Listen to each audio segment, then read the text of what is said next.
You're listening to iCannabisRadio.com.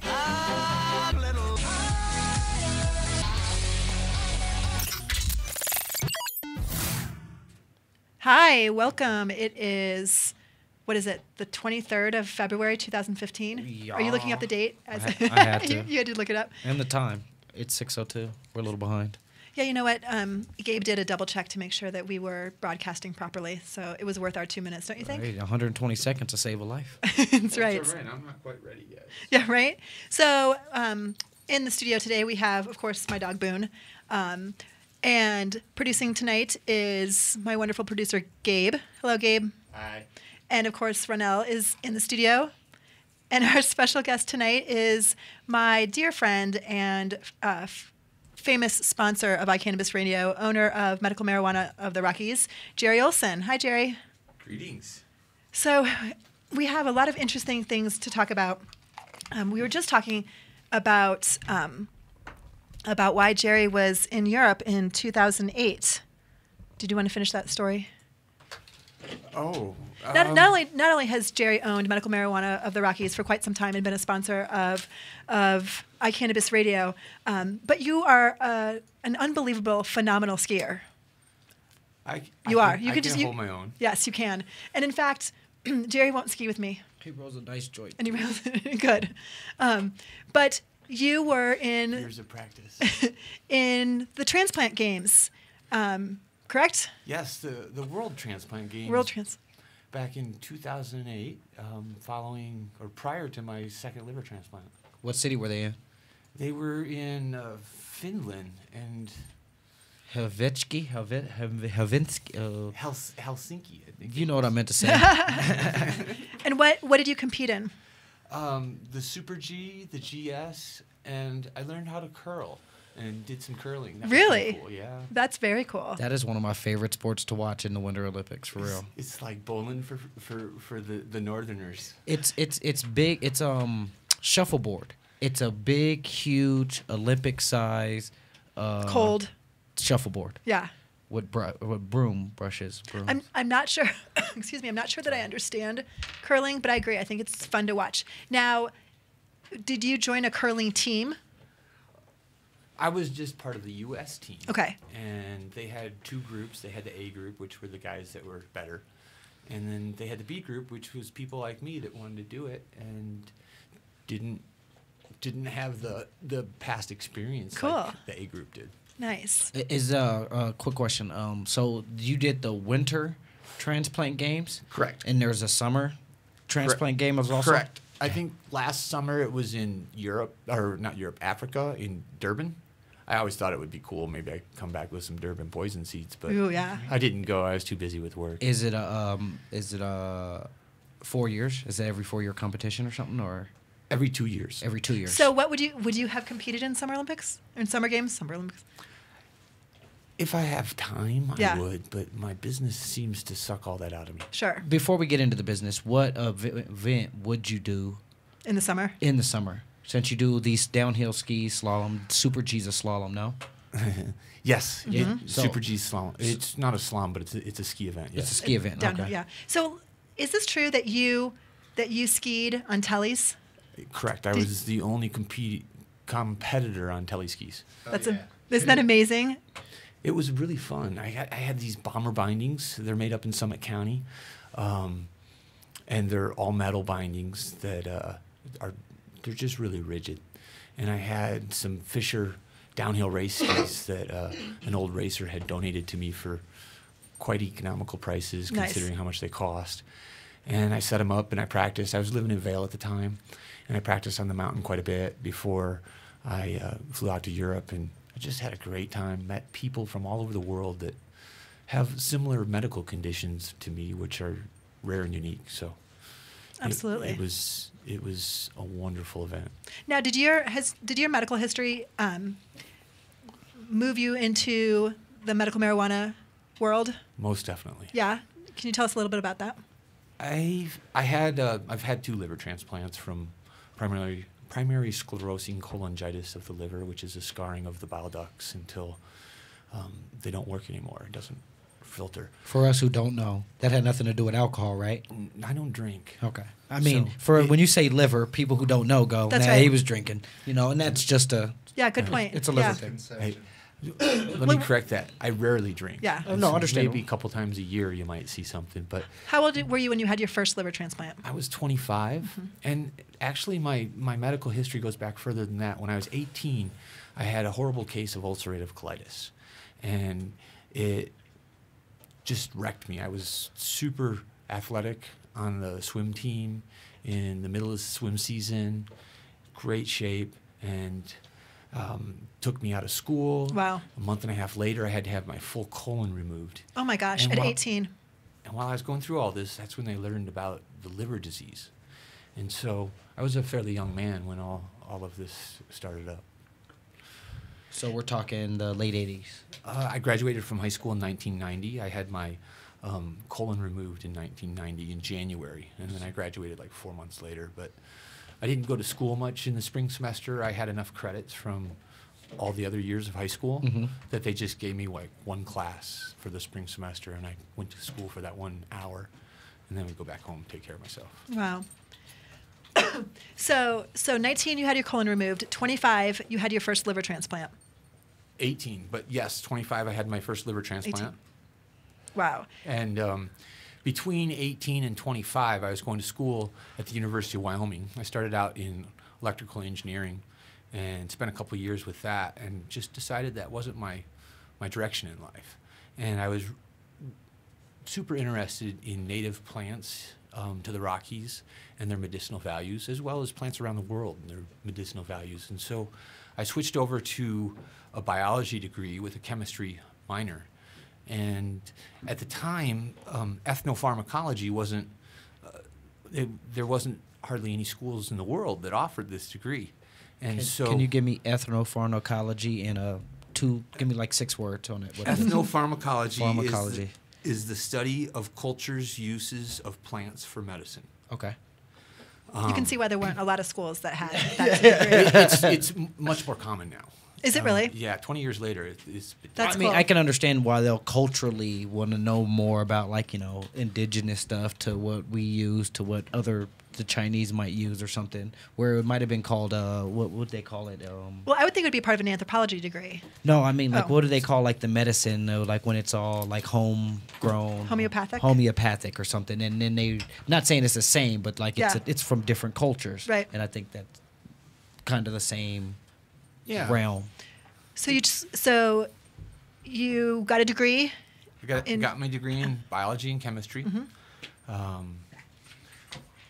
Right after my degree, I started grad school in botany, and at that time, I was extremely interested in the therapeutic power of cannabis, the irritable bowel and whatnot that I had experienced following the colon removal, and all the other plants I had studied. Cannabis was the most powerful, and I was in that direction fully at that point. Intellectually, though, this is all an intellectual pursuit. I mean, you are studying this because it tickles your brain, and then you find it to be true. It tickles my soul. It Yeah. works for me. It's Yeah. something that I need to share with other people because for me that was an answer, and it was an answer that doctors Right. all over the country couldn't give me answers. After surgery, you're on a lot of different drugs and medications. No? I've been given quite a few different drugs and medications by doctors. So I mean, like, you were using, like, your knowledge of plants and horticulture and everything to help you. So my first surgery, my first transplant, I should say. So following the first surgery, in '97, when I got done with college, I got real sick, and I went to the hospital. I was in the hospital for weeks, and then eventually I ended up at the Denver University Hospital, and amazing team there, by the way. I had my first liver transplant, and how long did you have to wait to get a transplant? not long. I was pretty sick by the time I made it to the hospital. Okay. The liver tends to hit a wall and things get bad fast. Okay. anyways, coming out of that transplant, I was in the hospital for like 6 weeks, and it took me a few months to get functionable again. And I had all this cannabis knowledge prior to going into that, but I was in the hospital for so long, and it was such a period in American history where people weren't going to walk into the hospital and give you a bunch of weed food. Right. You know, that I didn't get to experience that surgery with cannabis. Yeah. I got to experience, and actually at the time, my doctors asked me not to consume cannabis. And so maybe 3-4 months after having the transplant, I knew that the pain was something I didn't want to deal with anymore. The healing and everything else that I'd experienced as a benefit from cannabis prior to that, I just wasn't interested in going further with opiates or narcotics, other modalities of the healing project, Yeah. you know? And so I started smoking cannabis again. And at that point, it was just a few weeks before I was moving to Summit County, and a little bit after that, I got a job helping build a house, and it just pushed me over the edge, you know, to become functioning again. And it took a long time to ramp that up. Following the second transplant, and the disease I have is progressive, by the way, so I'll probably need another one someday. My last liver lasted about 12 years, and like I said, when you hit that wall, it's like you're doing pretty good, and then over the next 3 months, you're doing really bad. I had my second liver transplant. I consumed copious amounts of cannabis going into it. And I thank God for Warren. I had people bringing me cannabis in the hospital following coming out of it. I was in the hospital for 13 like edibly? days. Edibly, I had friends that would take me outside so I could smoke a joint. After a little bit, I'd walk outside and smoke a joint. You know, the foods at that particular time were hard to take because they had a lot of sugar in them, and I don't like the sugar foods. Yeah. But you know, getting a lot of cannabis in you at any point you can, for me, has always been the healing process, and it's accelerated it. I was out of the hospital in 13 days.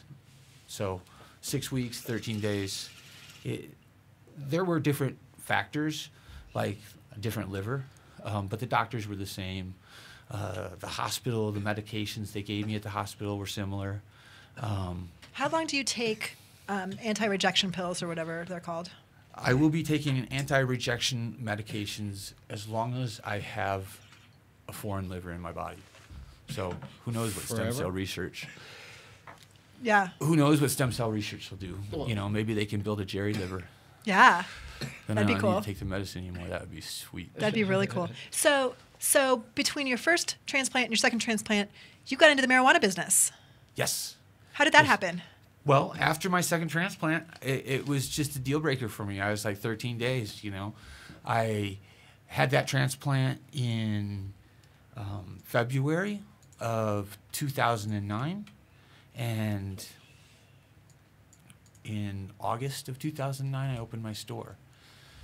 And, you know, I definitely don't have as much available to me anymore, time or money or anything else. But I'm following a calling that's in my heart, and it's where I need to be, and it makes all the difference in the world for me.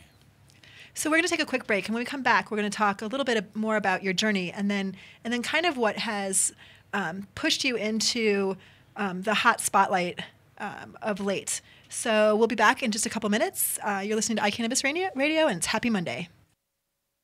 The Law Office of Edson, Mayton, and Matz provides criminal defense, family law, medical marijuana defense, and advice about setting up and running a medical marijuana center, optional premises cultivation operation, and infused product manufacturing businesses throughout the state of Colorado. We're focused on providing high-quality service and customer satisfaction. We will do everything we can to meet your expectations. WarrenEdson.com. Edson, Mayton, and Matz in Denver, 303-831-8188, and in Aspen, 970-948-7183. WarrenEdson.com.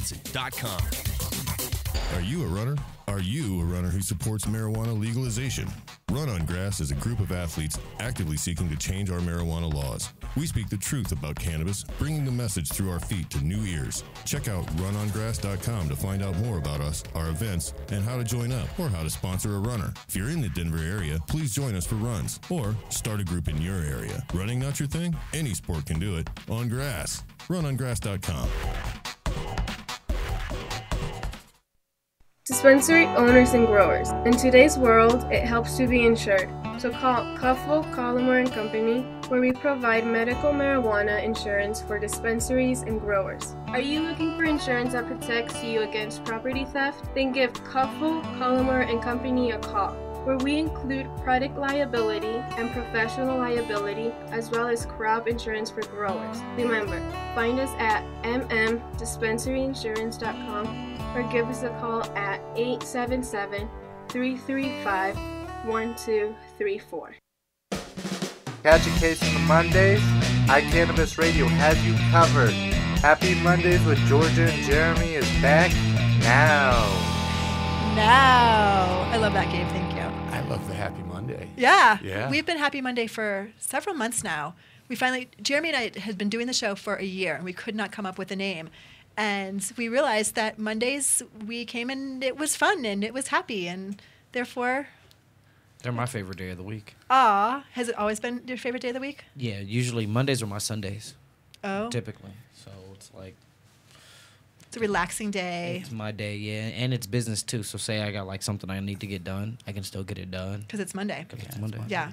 You know, every day can be happy. It's all attitude. Sure. It is attitude. But how people, like, another thing is how much people hate Mondays and how much I love Mondays. It's like such gap. I'm like, hey, you know. But people do that to themselves because they think they're supposed to hate Mondays. I think they do it to themselves. You're just helping the rest of the world by spreading some light on Monday, man. Yeah, Monday thank is, you. I mean, like, without Monday, there is no rest of the week. Like, if there was no Monday, people would be fucked up all weekend.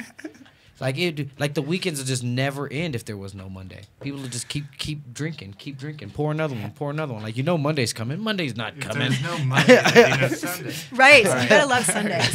Yeah. So I want to tell a quick Jerry story, and I cannot remember what year this was, Jerry, but I think you were still living in Vail, and we went to see the Counting Crows outside. What's the name of the venue outside in Vail? That was in the soccer fields. In the soccer fields. Mm-hmm. And it was That's awesome. 6 degrees, right? It was freezing. It was so cold. And you guys were listening to Mr. Jones and I hate that me. song. Okay. Every other song I love. But yeah, it was so cold, and people were dropping like flies because it was like, they were like, why am I here? It's so cold. And Warren and I thought we were brilliant because we were wearing like ski gear, and you were cold. I remember that. You were cold. I mean, it was 6 degrees. It was 6 degrees. 6 degrees like Celsius? You know, 6 degrees. it wasn't. it wasn't like Bob Marley or Jerry Garcia was playing, man. You know, No, it was my band. You went because you were We sweet went to to come with support me. you, Georgia. You went, yeah. Counting you guys- the Crows. boys- I love that Counting Crows song. I don't know why, but I do. Thank you. I'm glad you do. But I can't remember what year that you were still living in Vail. Mm-hmm. I don't think Gavin wasn't born yet, so it was more than 10 years ago. Wasn't that when Gavin was just a baby and he got the little worm stuffed animal from the hotel? From the hotel? But did we get a babysitter? Maybe we got a babysitter. We probably did. The Must- hotel provided the one. hotel gave us a babysitter. You know what? You got us a babysitter. I got you one. Yeah, from one you're of right. The hotel employees. So it was like 10 years ago, though, because Gavin was a baby, and Gavin's 10 now. I worked for the Sun and Elp from, it must have been 2004 through 2009. Okay, so yeah, it must have been. Is that right? Yeah. Maybe it was 2005 through 2009. Something like that. Great place to work. Great place to stay. Super leader, but he was tight on his rules, and if you weren't willing to be compliant, it wouldn't work out very well. Yeah. I liked him, though. I liked his old school theory on taking care of people. It's a great place. But that's my Jerry story. We're sat outside in the cold, and that's right. Gavin got that cool little baby toy in that crib, and that was a beautiful room. And oh, thank you. I remember that like crazy. But anyway, back to 2015, and you are ready to open your recreational store in addition to your medical store. And what happens? What is going on? That's a good question. You know, I held out to open a recreational store until I could do it right because I didn't want to have it impose on my medical clients, and I wanted a separate location. And so one of them, through networking and good people, I came into contact with the owner of one of the last spaces available by zoning in the town of Frisco. And they wanted to sell their building to me and move on with their other endeavors. And so we got started down the road on that, and I got my applications into the MED, and we had contract on the property to purchase it.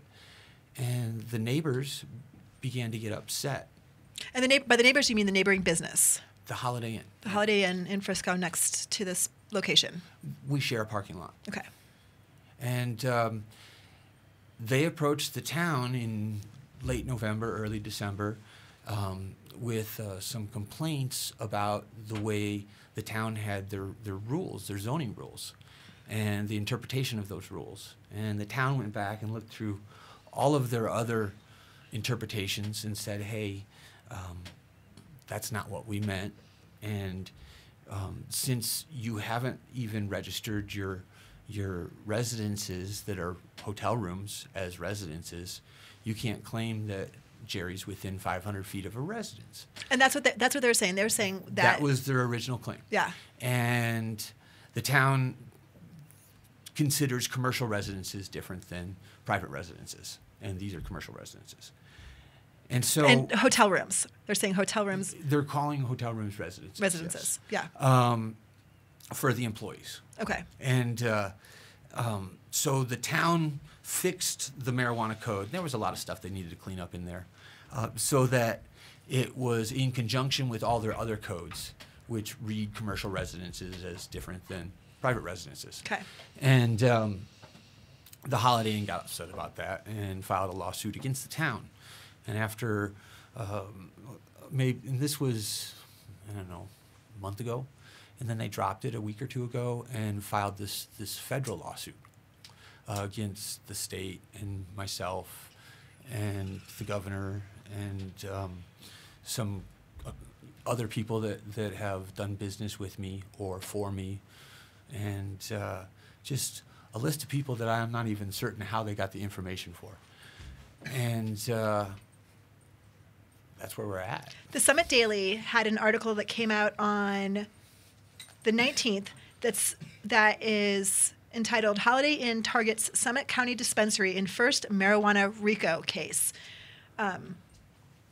It says, nearly 3 months after the two Heartland states sued Colorado in federal court, a Frisco dispensary, medical marijuana, the Rockies, is now at the epicenter of the first ever racketeering lawsuit filed against a marijuana business since the advent of legal weed. On Thursday, the Washington, D.C.-based advocacy group Safe Streets Alliance named medical marijuana of the Rockies as one of 12 defendants in the federal racketeering, influenced, and corrupt Organizations Act, RICO case. Safe Streets sponsored the lawsuit in partnership with co-plaintiff New Vision Hotels, the Colorado Springs company that owns the Frisco Holiday Inn. This is really the only course of action left for the hotel, says Brian Barnes, the plaintiff's spokesman and one of several attorneys working the case. They weren't sure of what other options were available to them, and the reality is that when people talk about marijuana being legal in Colorado, it's still illegal in the United States, and selling marijuana is against the law. They have a legal right not to be injured by that activity. And what were they saying was going to be their injury? They said they had canceled bookings because a marijuana store was moving in next door. How would potential customers of theirs know that you were moving in? They made a big deal about it. The hotel made a big deal about it. Correct. Yeah. And that and I don't know, I mean, it's a small community. Sure. And their claim is a ski race group of high school kids or whatever that are ski racers were scheduled to stay in that hotel all the time or whatever, and they canceled. And so it's really it's hard to say how I could affect that situation. Just Sure. like you said, how would they even know? I haven't Right. even put up a sign yet. Yeah. So the property hasn't even been purchased yet. And at the particular time they were claiming that, I hadn't received a license yet. And so there's a lot of vagueness on that one. Sure. The article goes on to say, in late January, members of the New Vision management team asked the Frisco Town Council to deny the license for new dispensaries on Dillon Dam Road, located in a nearly vacant building 75 yards from the hotel entrance. Hotel representatives argued that a prospective marijuana dispensary has already harmed business, citing the cancellation of several youth ski teams like you just described, Jerry. Frisco is currently home to 2 marijuana dispensaries, both located less than a mile from the Holiday Inn. So your medical store and then another store, is that right? That's what he's referring to? I think, yes. Yeah. But there's actually 3 stores in town. 3 stores in town? Yeah. The Frisco case, well, the only one we care about really is medical marijuana in the Rockies. I mean, why would you go anywhere else? The Frisco case was the second RICO lawsuit filed on Thursday by Safe Streets, a nonprofit that opposes marijuana legalization. The other case involves the owners of a Pueblo County horse farm who say the construction of a nearby recreational marijuana cultivation site will interfere with their plans for a new home and mar the landscape. So Jerry, what happens next? What are the so this Holiday Inn franchise? So it isn't the Holiday Corporation; it's New Visions, which owns that Holiday Inn. What happens next? Where do they see this going? You know, I have 21 days to go over to my mailbox and receive the subpoena, which I haven't had time. I've been busy working. I'm down here in Denver, and respond to. And then, you know, I'm going to have to sit down with people like Warren and discuss this further. But the whole thing seems kind of silly. I don't.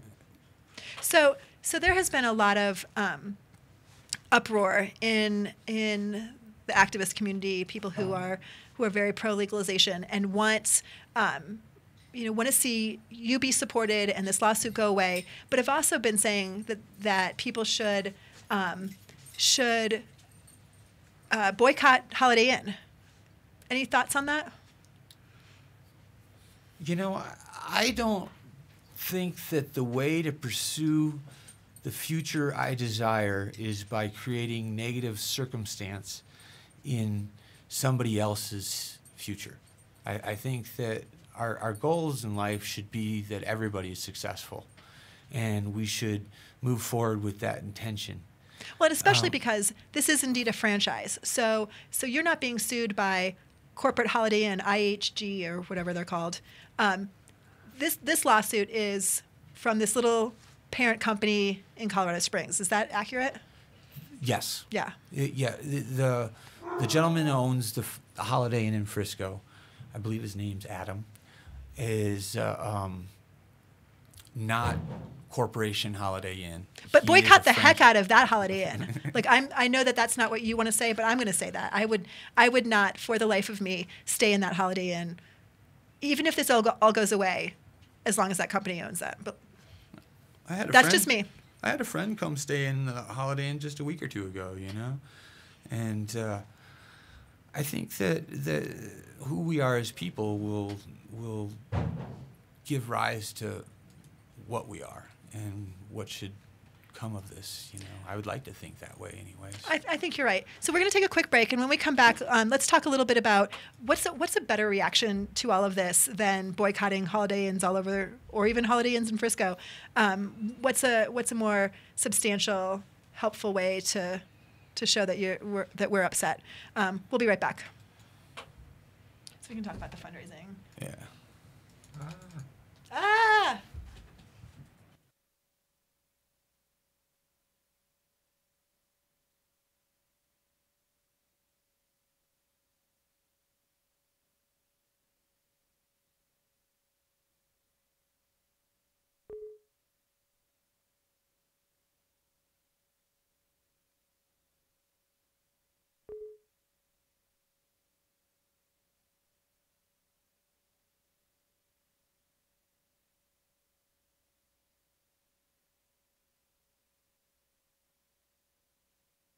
The Law Office of Edson, Maton, and Matz provides criminal defense, family law, medical marijuana defense, and advice about setting up and running a medical marijuana center, optional premises cultivation operation, and infused product manufacturing businesses throughout the state of Colorado. We're focused on providing high-quality service and customer satisfaction. We will do everything we can to meet your expectations. WarrenEdson.com. Edson, Maton, and Matz in Denver, 303-831-8188, and in Aspen, 970-948-7183. WarrenEdson.com.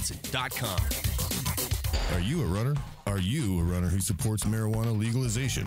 Run on Grass is a group of athletes actively seeking to change our marijuana laws. We speak the truth about cannabis, bringing the message through our feet to new ears. Check out runongrass.com to find out more about us, our events, and how to join up or how to sponsor a runner. If you're in the Denver area, please join us for runs or start a group in your area. Running not your thing? Any sport can do it on grass. Runongrass.com.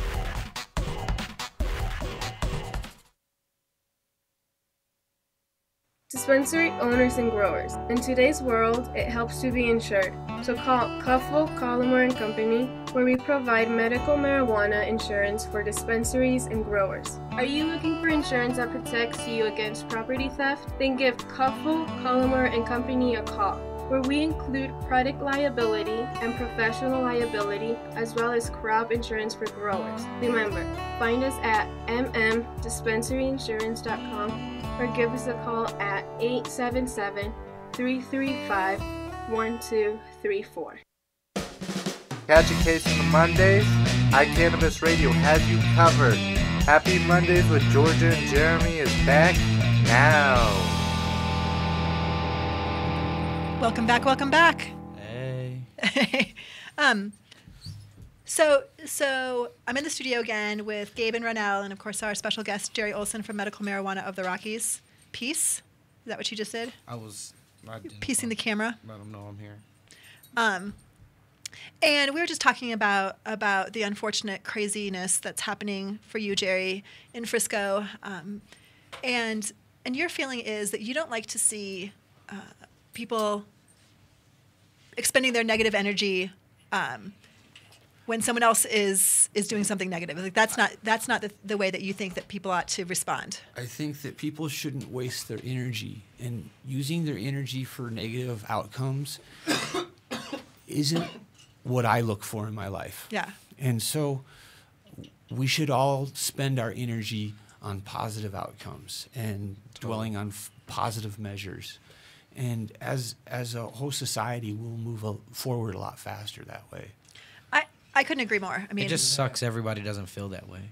well, They might, but they don't have to. I mean, that's very accurate. I think the other thing is that it's really easy with social media and things like that to respond very dramatically with, screw all of Holiday Inn, and you know what, anything else that starts with the letter H, and really, while the sentiment is nice, they're doing something you don't agree with, you shouldn't support them. But the reality is that's not doing anything positive. If you aren't going to stay in a Holiday Inn in Wyoming, that's not affecting the owner of the Holiday Inn in Frisco. Yeah, Correct. And if they don't come and stay at the Holiday Inn right across the street, they're not going to come buy pot. So Yeah, right. we kind of I will say, for the record, that the Romana Inn is a really cool place in Frisco. I don't know. They probably won't let you smoke in their rooms, but the people there are really cool. Well, that's a good thing to know. So rather than saying don't go to Holiday Inn, respond with, wow, there's a great Ramada Inn that you could stay in. Yes. But there's been some struggles that you've encountered through all of this. Aside from the obvious, you're caught up in a lawsuit that you certainly didn't intend to, and the result of this lawsuit, if it ends up going anywhere, is not only going to affect you, but could affect the industry in general. So it's got those broad. The outcome is important. The outcome is very important. Oh yeah, the RICO was important. Right. Getting hit with the RICO is not very nice. No. To your business. But you've To Colorado business. right. I mean, to businesses in general. Right. That's right. No one wants to be hit with the Nobody RICO. want to get hit with the RICO. But so there's those kind of global effects, but you also have some day-to-day effects that you've been feeling. This has you put time, effort, and money into getting licensed in a new location and being able to open a new store that you had intended to open already, right? Yeah, I was hoping to open it at the beginning of January. So now it's almost the beginning of March. You're working through buying an expensive piece of property. And of course, we all know how difficult and expensive it is to get a property licensed. And all of that has kind of had to come to a big halt, right? Correct. My business plan has to have been revised multiple times over the last several months, and financially, it's really tough. Sure. There are competitors that are moving in close to you, and the reality is going through all of this is expensive. Not just the fact that you were counting on having a store open and bringing in some revenue, but now you've had an additional expenses that you hadn't expected. Yeah, lawsuit with the feds. It's expensive. And it doesn't take one lawyer. It probably takes a team of people that now you're having to pay without any additional income to help fund that. We definitely need talent. This is going to affect national marijuana law. Right.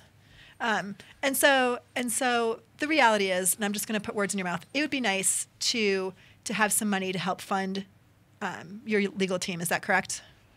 Oh, that would be awesome. Yeah. And so is it your intention to start some sort of GoFund or kind of account? Yeah, actually, my Frisco attorney has a trust that is set up so that I can receive money or so that this situation can receive money, and he can delegate that. If they're interested, they can send a check to yourself. That would be awesome if they wanted to send it to you so you could record things, Georgia. Yeah, absolutely. If anyone wants to donate, they can absolutely send money to iCannabis Radio in Denver. And the check should be made out to Scott Sussman, PC, Coltef Trust. And do you want me to spell it out, or can you post it, or how? Yeah, we'll post it, definitely. Absolutely. Thank you. Thank you. Because that would be very beneficial. I mean, lots of people have a vested interest in the outcome of this lawsuit. The state has a vested interest, business owners have a vested interest, consumers have a vested interest, and my seller has a vested interest. Yeah, right. Exactly. So what's the next step in all of this? What happens?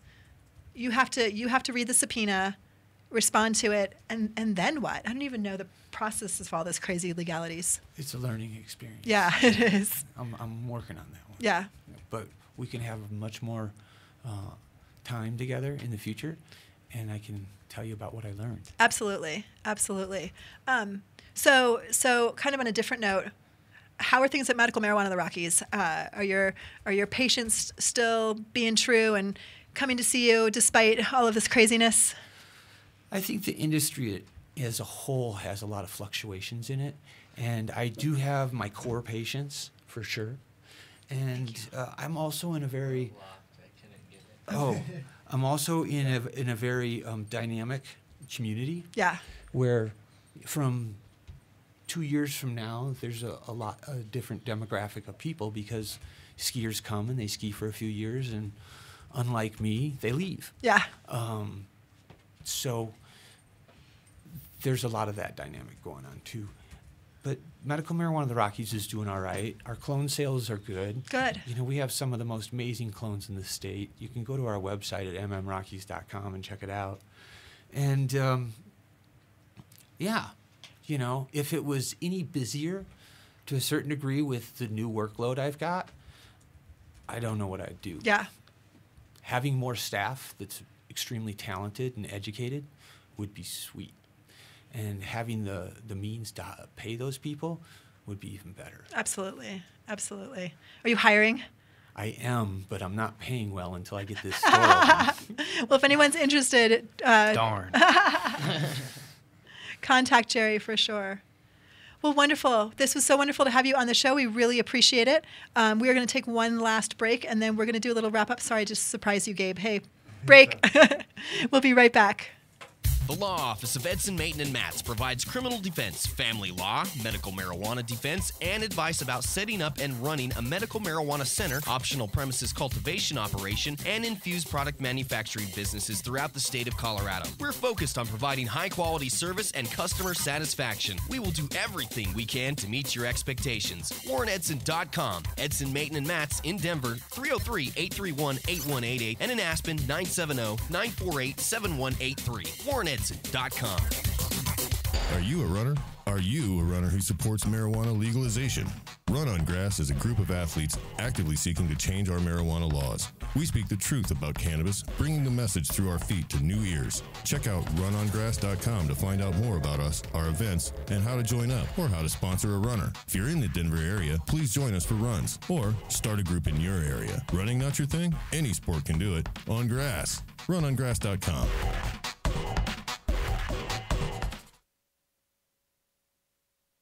Dispensary owners and growers. In today's world, it helps to be insured. So call Cuffle, Collimore and Company, where we provide medical marijuana insurance for dispensaries and growers. Are you looking for insurance that protects you against property theft? Then give Cuffle, Collimore and Company a call, where we include product liability and professional liability, as well as crop insurance for growers. Remember, find us at mmdispensaryinsurance.com or give us a call at 877-335-1234. Catch a case on the Mondays? iCannabis Radio has you covered. Happy Mondays with Georgia and Jeremy is back now. Hi, welcome back. We were just talking about skiing. Oh, man. So I went last Tuesday and had an asthma attack. Skied for 45 minutes and was like, I'm done. Maybe you should eat some cannabis before you go skiing. I know. Just a thought. Just a thought. Just a thought. Speaking of skiing and cannabis and exercising and cannabis, Cloverleaf University is sponsoring marijuana, meds, and sports next a week from Wednesday. So the 4th and 5th of March at Castleman's. And I'm going to do a presentation on marijuana as a performance enhancer. Does that mean Chloe's going to come up to the mountains and go skiing on cannabis? Maybe. Oh, wow. Yeah. So this will be a really interesting conference. Like I said, it's this whole kind of different bent to cannabis. And rather than the should we or shouldn't we, we're not talking about, well, we've already done it. So what are these other aspects of life on cannabis? And like I said, my presentation is about cannabis as a performance enhancer. And I know for me, in kind of a different way, using topicals is the only way that I can perform at all. So for me, it's definitely a performance enhancer. Does it make me a better runner than somebody else? No, it makes me able to run. So that's definitely my perspective. But, in doing research for this presentation, I found dozens and dozens and dozens of articles from a wide range of sources talking about marijuana and athletics and whether or not it's something that is helpful or isn't helpful, and should the NFL care about it, and all of these other kinds of things. And it was so fascinating to me. But I have to say, one of the most interesting things that I found in my research was also one of the most disturbing things. And of course, I can't find it when I'm looking for it quickly, but the University of North Carolina has a pamphlet that they hand out to their athletes, and it's called something about, I don't know the exact title, whatever. So while you're looking for that, yeah.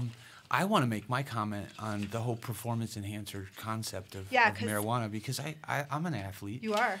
And my experience is that I heal faster.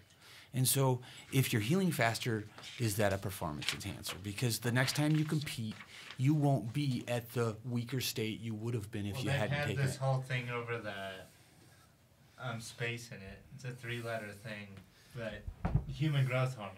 Yeah. It's which helps heal. Like, I would rather smoke weed than Right. You should. So the University of North Carolina Student Athlete Services puts out a pamphlet called The Effects of Alcohol and Marijuana on the Body and Athletic Performance. And not to be mean, but it does look a lot like a third grader put this together just in terms of can you put this up there? Just in terms of the little stick figures that they used.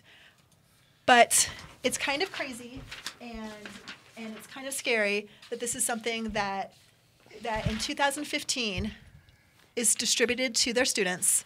Can I grab it back? Thank you. It talks about, did you know, with marijuana, what you see may not be what you get. Bullet point. It may contain over 400 chemicals. Doesn't it? Are we talking about like? Well, cannabis contains over 360 some. So that sounds accurate. Yeah, I don't think they're talking about cannabinoids. They're talking about chemicals. I think they're trying to scare people like there's chemicals. Because listen to the next one. I really hate when I pay for 20 and only get like 18. Right? That's what really makes me angry. Other plant leaves may sometimes be sprayed with rat poison, oven cleaner, PCP, and other drugs and sold as marijuana. It's a good thing they're buying marijuana from a dispensary. That's right. all Right. illegal. Hold on, wait a minute. So they're taking other things that look like weed and spraying stuff on it and then trying to sell it? Yeah. So if that's not a statement for... If those aren't hustlers, I don't know what it is. For tax and regulate, I don't know what is. Sometimes marijuana plants, have been sprayed with weed killer, which can cause serious lung damage. I don't think that they've been sprayed with weed killer. Maybe bug killer. Maybe bug killer. But probably not. Not ethically. Well, right?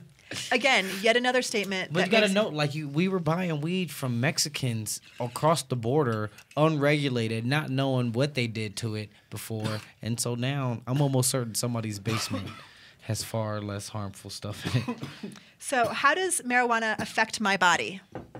Marijuana changes the way the brain works. Memory suffers. Time is not processed efficiently. Paranoid hallucinations can occur. Reduces response time. Result, slow response and forgetting can last up to 3 days, affecting focus, concentrate, and timing in both academics and athletics. They left out something. What's that? A glass of water once in a while would sure be nice. Yeah. Just kind of interesting. So I just feel like, there's still so much propaganda out there. Like, okay, so this is just a reminder: the effects of alcohol and marijuana on the body and athletic performance. Marijuana affects the reproductive system. I don't know how that. Maybe if it's an aphrodisiac, you reproduce more. Well, I guess I don't know why that's a part of what the University of North Carolina is saying to their student athletes, that it affects the reproduction. I don't get that. Oh, this is in North Carolina. Okay. Does that help explain? It helps explain a lot. Yes. No, they definitely will probably do something like that to the weed Don't be and sell dissing it. on people from North Carolina. No, I'm not. I'm just saying because I was talking about this with another person today where we were I think we started to hint on it a little bit too, where the way that the other cities view weed is completely different from how we do it. Where for us, we go, let's buy some weed. We're going to buy it from some guy who has weed and he's cool and he's probably down to smoke. And it's like even if you go buy it off the street, it's still like a good feel. Where if you were to buy weed in another city, let's say Detroit, like Detroit or something, or in another place that weed isn't regulated, the people who are selling weed are criminals. Like they're I don't know how to put it. They have like that criminal mind state where they know they're breaking the law, where you're going to get a different mentality, a person, servicing you for your bud. To avoid the man, I'm sure people in North Carolina will act a little bit different. Yeah. Understandable. But I bet you there's some good people doing good things in North Carolina. I'm not going to Absolutely. disagree. Absolutely. Just darn good kind of. I'm not going to disagree. I'm just saying that there's an aspect of it where you come in, you land in Colorado. We're from Colorado. We go, hey guys, what are you guys doing? Where can we get some weed? Where if you said that someplace where it's illegal, they might treat you differently. Do you know what I'm saying? Like Yeah. you can get a negative criminal vibe about it. And we're just talking about something that we do here, like a pack of cigarettes. Right. Yeah. You know what I'm saying? Like for us, it's like having a 6-pack. Like he has a couple joints on him, you got a couple joints on him. She might have some dabs in the car. That's just the way we roll around here. Where in North Carolina, that might be happening, but not anybody gonna be willing to expose that or say that or sell that or do something. You know. So hot tip, his point here is Coloradans be mindful when you leave the Yes. state. Totally. Yes, Totally. absolutely. Like where Absolutely. you know, not to say that I would break the law, but Especially along the Bible Belt. if I wanted to get in trouble, I'll get in trouble here on my way out. Because that means I just don't go nowhere. I'm at home. Those Bible Belt Christians that grow the good weed, man. All right. So next week, this is the last Monday, isn't it? Mm-hmm. Yeah. Yep. Oh my gosh, it's going to be March next week. Mondays quit. The last Monday in February. I think it'll We be do it March 2nd. every month. This is like Fabulous February. Yeah. So Fabulous February, I can't. March Madness. March Madness. It will be March I hate to be Madness. cliche, but But when be it madness in my world. it is going to be madness in your well, you know, I feel good about what's going on. I feel do like too. You should get to your mailbox Mailbox, George's mailbox. and get your Subpoena. your subpoena, Oh yes. and start getting proactive on fighting the RICO. no one likes the RICO. Nobody likes the I've RICO. read likes the I've RICO. read parts of it because it was emailed to me, and you can read it online. Because it's state information. I mean, it's public information, no? Yeah, it's, Because it's us versus you, yeah, technically. pretty much. No. Oh, no. It's It's them them versus asking you to make comment or, I guess, judgment. to set a precedent on. On Wow. this situation. So somehow or other, the federal government, which is you guys, is setting decision upon this dispute that he has with the state of Colorado and myself. And the governor and there's 12 people, 12 other organizations in the whole ordeal. Bank that I don't use. There was so much paper wasted.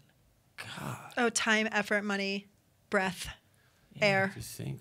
oxygen. How All those electronic guys that don't have any food down the street here, we could give them a good steak dinner with what they got going on. Oh, For easily. the rest of the year. Yeah. So if you want to donate to help pay some of the medical costs, Gabe posted that, right? So please take care of Jerry, and it's good for all of us. Absolutely, They're Jerry. not Thank medical you. costs. I'm a healthy guy. Thank you so much for being with us tonight. It was a pleasure. We'll be back, and Jeremy will be here next week. And Ronell, thank you. Gabe, you're the pleasure. best. Thank See you guys you. next week. Good night. Take care, guys.